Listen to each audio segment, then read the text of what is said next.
नमस्कार। आज हम बात करने वाले हैं अल्फोंस डौडे की एक बहुत ही पावरफुल कहानी द लास्ट लेसन के बारे में। ये कहानी हमें फ्रांस के इतिहास के एक ऐसे दौर में ले जाती है जहां भाषा, पहचान और अपनी जड़ों से दूर होने का दर्द बहुत करीब से महसूस होता है।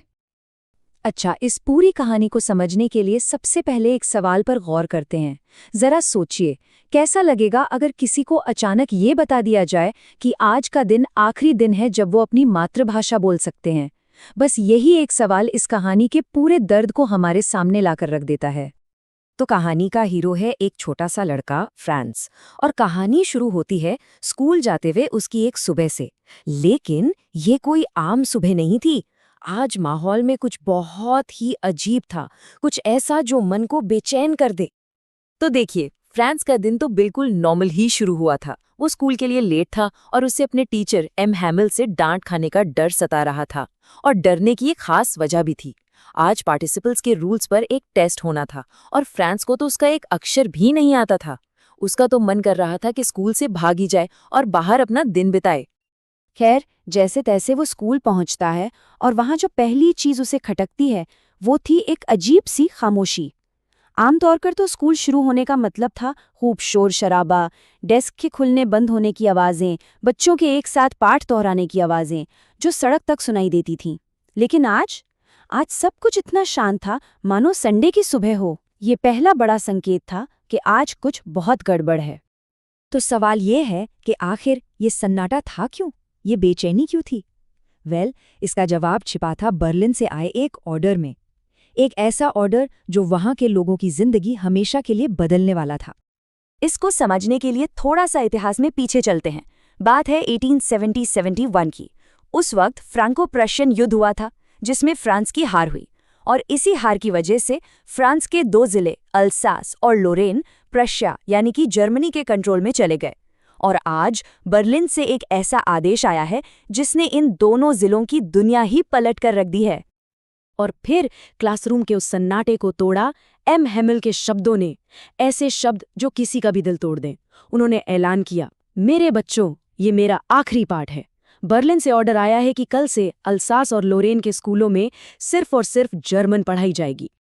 तो इस खबर को सुनकर उस छोटे से लड़के फ्रांस पर क्या असर हुआ होगा?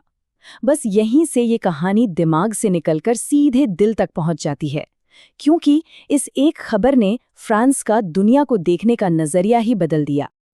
फ्रांस के लिए ये शब्द किसी बिजली की कड़क की तरह थे। एक झटके में उसे सब कुछ समझ आ गया। अच्छा, तो टाउन हॉल के पास इसलिए भीड़ थी, स्कूल आज इसलिए इतना शांत था, और गांव के बड़े बुजुर्ग आज क्लास में पीछे की बेंचों पर इसलिए बैठे थे। और बस एक पल में देखिए कैसे उसकी पूरी सोच बदल गई। वो किताबें जो थोड़ी देर पहले तक उसे एक मुसीबत और भारी बोझ लग रही थीं, अब उसे अपने पुराने दोस्तों जैसी लगने लगीं, जिन्हें वो कभी छोड़ना नहीं चाहता था। और उसके टीचर एम हैमिल, फ्रांस उनके गुस्से और उनके रूलर के बारे में सब भूल गया। अब उसे सिर्फ उनका दुख दिखाई दे रहा था।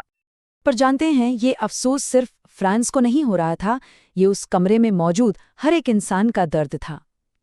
एक पूरे समाज का अपनी ही भाषा और संस्कृति को हल्के में लेने का पछतावा।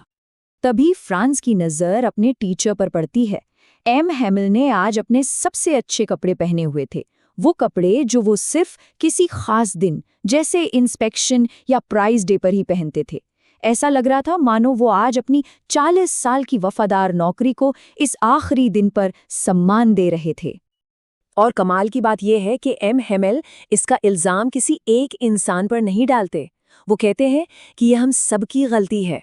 वो माता पिता को दोषी मानते हैं जिन्होंने बच्चों को स्कूल भेजने से ज़्यादा ज़रूरी खेतों में काम पर भेजना समझा। और वो खुद को भी नहीं बख्शते। वो मानते हैं कि कई बार उन्होंने भी बच्चों को छुट्टी दे दी ताकि वो मछली पकड़ने जा सकें। अब कहानी अपने सबसे इमोशनल और सबसे यादगार मोड़ पर आ जाती है। फ्रेंच भाषा के उस आखिरी पाठ के वो अंतिम पल, जहां शब्द कम पड़ जाते हैं और एहसास सब कुछ बयां कर देते हैं। अपने इस आखिरी पाठ में एम हैमिल फ्रेंच भाषा की तारीफ करते हैं। वो उसे दुनिया की सबसे खूबसूरत, सबसे साफ और सबसे तर्क वाली भाषा बताते हैं। और फिर वो एक ऐसा सवाल पूछते हैं जो हमेशा के लिए याद रखा जाएगा। जब किसी कौम को गुलाम बना लिया जाता है तो उनकी कैद से आज़ादी की चाबी क्या होती है? और जो जवाब वो देते हैं वही इस पूरी कहानी का दिल है, उसकी आत्मा है। वो कहते हैं, जब तक लोग अपनी भाषा को मजबूती से पकड़े रहते हैं तब तक मानो उनके पास अपनी जेल की चाबी है। मतलब भाषा सिर्फ बात करने का एक तरीका नहीं है, वो पहचान है, वो संस्कृति है और वो आज़ादी की उम्मीद है। और बस तभी अंत आ जाता है, अचानक, बिना किसी चेतावनी के। चर्च की घड़ी में 12 बजते हैं और ठीक उसी वक्त प्रशिया के सिपाही अपनी ड्रिल से वापस लौट रहे होते हैं और उनके बिगुल की आवाज़ सुनाई देती है। एम हेमिल अपनी कुर्सी से खड़े होते हैं, उनका चेहरा एकदम पीला पड़ चुका था। वो कुछ कहना चाहते थे पर उनका गला रुंध गया, आवाज़ ही नहीं निकली। वो कुछ बोल नहीं पाते तो वो ब्लैकबोर्ड की तरफ मुड़ते हैं, चौक का एक टुकड़ा उठाते हैं और अपनी पूरी की पूरी ताकत लगाकर जितना बड़ा वो लिख सकते थे लिखते हैं, वीव ला फ्रांस, जिसका मतलब है फ्रांस जिंदाबाद। ये एक टूटे हुए दिल वाले टीचर का देशभक्ति और हिम्मत का आखिरी खामोश पैगाम था। तो आखिर ये कहानी हमें सिखाती क्या है? इसका असली संदेश क्या है? ये सिर्फ इतिहास के एक पन्ने की कहानी नहीं है, इसका मतलब कहीं ज्यादा गहरा है, जो हम सब पर लागू होता है। ये कहानी हमें सिखाती है कि हमारी भाषा सिर्फ कुछ शब्द नहीं है, ये हमारी पहचान का एक बहुत ज़रूरी हिस्सा है। ये वो धागा है जो हमें हमारे इतिहास से, हमारी संस्कृति से और हमारे लोगों से जोड़ता है। और इसे खो देने का मतलब है खुद का एक बड़ा हिस्सा खो देना। और आखिर में ये कहानी हमारे लिए एक बहुत बड़ा सवाल छोड़ जाती है।